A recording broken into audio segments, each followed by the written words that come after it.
अगर आपको अपने भीतर सचमुच बड़प्पन का सही समावेश चाहिए तो बापूजी का ये दुर्लभ सत्संग आप जरूर सुने, क्योंकि यहाँ बापूजी विनय के सारे आयाम बड़ी ही सहजता से समझा रहे हैं। चैतन्य महाप्रभु संत के प्रवचन में गए थे। उस संत ने 2 बार चैतन्य महाप्रभु को संदेशा भेजा था कि आप पधारो और हमें शंका है उसका समाधान करो। गौरांग आए तो सही, लेकिन सत्संग चल रहा था। चैतन्य महाप्रभु नुमाई पंडित थे, शास्त्रार्थ में काशी के तमाम विद्वानों को परास्त कर चुके थे। ऐसे तेजस्वी रूपवान थे, बुद्धिमान थे। वो सत्संग में आए और सभा में पीछे जुतियां जो पड़ी थी ना उसमें बैठ गए। कथा करने वाले संत की नजर पड़ी कि ओहो ये तो नुमाई पंडित गौरांग चैतन्य महाप्रभु है। आदमी को भेजा कि वो स्वामी जी को ले आओ, आदर से यहां बिठाए। चैतन्य महाप्रभु ने क्या करा कि जो आदमी बुलाने को गया ना उसका हाथ पकड़ के विनंती करके उसको बिठा दिया कि अभी सत्संग चल रहा है ना, अभी जो लिंक चल रही ना उसमें डिस्टर्ब होगा, बैठ जा, तू बैठ जा, अपन फिर चलते, तू बैठ जा। सत्संग जब पूरा हुआ वो गौरांग आए और संत मिलन हुआ। मैंने अर्ज किया था कि अभिमान नासमझी से आता है और विनय समझदारी से आता है। गौरांग समझदार थे। महाराज पहला प्रणाम कर, आप किसी को न में उससे वो बड़ा हुआ चाहे न हुआ वो ही जाने, लेकिन आप में विनय का गुण आ गया। जयराम जी की वो अगर बुद्धिमान है तो वो परमात्मा को आपका प्रणाम परमात्मा को पहुंचा दे, और मूर्ख है तो अपने को अकड़ू खान बना ले, उसकी मर्जी। प्रणाम लेने वाले को तो खतरा हो सकता है, लेकिन प्रणाम करने वाले के बाप का जाता क्या है। श्री राम। प्रणाम लेने वाला अगर सावधान न रहे, और मैं कितना बड़ा हूं, मैं कितना बड़ा हूं। मैं उस फकीर की भी कहानी सुना देता हूं जो रथ यात्रा का मेला देख रहे थे। अहमदाबाद में जगन्नाथपुरी में भगवान जगन्नाथ की रथ यात्रा निकलती, और रथ यात्रा निकल रही थी, वो भीड़ हो रही थी। तो रथ को हुआ कि मैं कितना बड़ा आदमी हूं, देखो मेरे को सब लोग प्रणाम कर रहे हैं। पथ को हुआ चल रहे बेवकूफ कहीं का, तू मेरे आधार पर तो चल रहा है। पथ कहता है मैं बड़ा, रथ कहता है मैं बड़ा, मूर्ति मुस्कुरा रही कि दोनों बेवकूफ हो। न रथ बड़ा है न पथ बड़ा है, न रथ को प्रणाम किए जा रहे हैं न पथ को किए जा रहे। बड़ी तो मैं हूं मूर्ति, मुझे प्रणाम किए जा रहे। तब फकीर की दिल में वो परमात्मा हंसा के तीनों बेवकूफ है। न रथ बड़ा, न पथ बड़ा, न बैठने वाली मूर्ति बड़ी। मूर्ति तुझे पता होगा कि अभी पुजारी ने उठाकर रथ में रख दिया है, फिर गोदाम में धरेगा 12 महीने के बाद, फिर तू मैदान में आएगा। शिल्पी ने तुझे घड़ा था। न रथ बड़ा है न पथ बड़ा है, न मूर्ति तू बड़ी है। बड़ा तो वो परमात्मा है जो हर पुतली नाच नचाता है और कभी अपना बड़ा होने का दावा तक नहीं करता है। वो परमात्मा बड़ा है। आपको पता होगा कि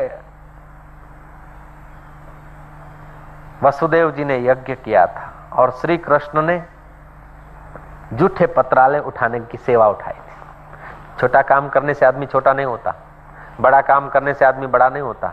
बड़ी समझ से आदमी बड़ा होता है और छोटी समझ से आदमी छोटा होता है। आगंतुक साधुओं के चरण धोने का काम श्री कृष्ण ने किया। तो इससे क्या श्री कृष्ण की कीर्ति डाउन हुई या बढ़ी? बढ़ी। विनय से आदमी की यश बढ़ती। भाई अकड़ू साधु तो अपने को मानते हैं कि अपने कुछ हैं, लेकिन कोई ज्ञानी संत था, उन्होंने कहा कि कन्हैया बराबर ये सब तुम कर रहे हो ना, बराबर है, ये सब तुम ठीक ही कर रहे हो, हाँ, लेकिन हम अभी तुम्हारा पोल खोल देंगे। तुमको कोई पुण्य कमाना है, तुमको कोई यश कमाना है, तुमको क्या लेना है कि हमारे पैर धो रहे हो? तुम कौन हो, हम तुम्हें जानते हैं, ये धंधा छोड़ दो। फिर विनय मूर्ति श्री कृष्ण कहते हैं ऋषियों को कि हे भगवान, 50 वर्ष की निष्कपट भक्ति से हृदय शुद्ध तो होता है, लेकिन हृदय का अज्ञान नहीं मिटता है। 50 वर्ष की सेवा पूजा और भक्ति से हृदय का अज्ञान नहीं मिटता, लेकिन तुम्हारे जैसे संत की एक मुहूर्त की सानिध्यता से हृदय में न जाने कितना कितना ज्ञान आ जाता है, कितना अज्ञान चला जाता है। इसलिए मुझे पैर धोने दो। प्रातः काल उठ रघुनाथा, मात पिता गुर नावई माथा।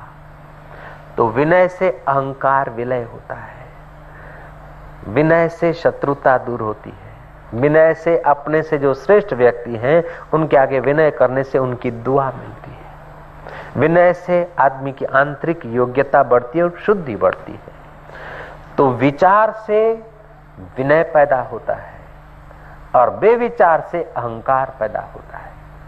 तो चैतन्य महाप्रभु ने कहा कि महाराज से सुन रहे थे, सत्संग में विघ्न न पड़े, पीछे बैठे हुए व्यक्तियों को आगे उनकी आंखों को विक्षेप करते करते आगे आए, ये उचित नहीं था महाराज, इसीलिए आपकी वाणी सुनने को वहीं चरणों में बैठ गए। तब उस पंडित संत को, जो पंडित थे, बुद्धिमान थे, लेकिन अंदर की विश्रांति में जरा बालक थे, उन्होंने कहा कि मुझे ये शंका होती है कि जो घास फूस खाते हैं उन ऋषियों को काम सताता है, और तुम ठाकुर जी के आगे बाल भोग लगाते हो, खीर लगाते हो और खाते हो, और फिर तुम निष्कामी कैसे होते हो? गौरांग कहते हैं कि देखो महाराज, बकरा जो है ना वो घास फूस खाता है और बड़ा सेक्सी होता है। कबूतर जो है सूखा सूखे मठ खाते हैं, मूंग खाते हैं, सूखा अन्न खाते हैं, सूखा कठोर खाते हैं, बड़े कामी होते हैं। और सिंह मांस खाता है, जीवन में एक बार ही संसार भोगता है, क्योंकि सिंह को पता है कि मैं सिंह हूं। ऐसे ही आपको पता चल जाए कि मैं परमात्मा का हूं और परमात्मा मेरे हैं, तो आपके जीवन में से दोष कम होने लगेंगे और आपको लगेगा मैं ये नहीं खाता और मैं वो नहीं खाता और मैं वो नहीं खाता। तो महाराज दोष निकालने के बजाय और दोष आ जाएगा। एक सेठ से जुतियों में बैठते थे, पूछा क्यों जुतियों में बैठते? बोले महाराज अपने तो निरअभिमानी होना है, जो अभिमानी है वो लोग सब मूर्ख से आगे बैठते हैं, अपने तो निरअभिमानी होके जूतों में बैठते हैं। अरे इससे तो तू आगे बैठ जा। श्री राम, निरअभिमानी का भी अभिमान न घुस जाए, इसको भी सत्संग के द्वारा समझ लेना चाहिए। तो यहाँ प्राण स्पंदन निरोध, प्राणों का निरोध करने से मनोजय होता है, चित्त के प्रसाद की प्राप्ति होती है। इंद्रियों का स्वामी मन है और मन का स्वामी प्राण है, और जितना जिसका प्राण निरुद्ध है, जितना उसने प्राण को रोका है या प्राण की विधि को जानता है, उतना वो समय के अनुसार, वक्त के अनुसार बाजी मार लेगा।